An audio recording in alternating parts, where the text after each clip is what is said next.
one time in my life, and near you to perform my prayer, invoke my Lord and reading the Quran. Brother of ours, Muhammad Ali, to come and open with verses from the Quran. Jazakallah.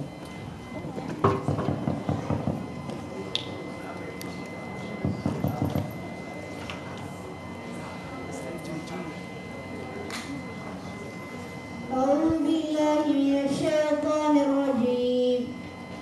يا أيها الذين آمنوا إن تطيعوا فريقا من الذين أوتوا الكتاب يردوكم بعد إيمانكم كافرين، وكيف تكفرون وأنتم تتلى عليكم آيات الله وفيكم رسوله، ومن يعتصم بالله فقد هدي إلى صراط مستقيم.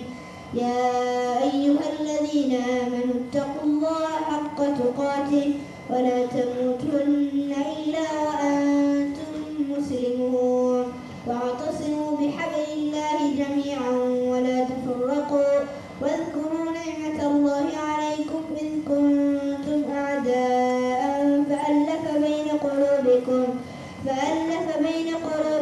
فأصبحتم بنعمته إخوانا، وكنتم على شفا حفرة من النار فأنقذكم منها، كذلك يبين الله لكم آياته لعلكم تهتدون.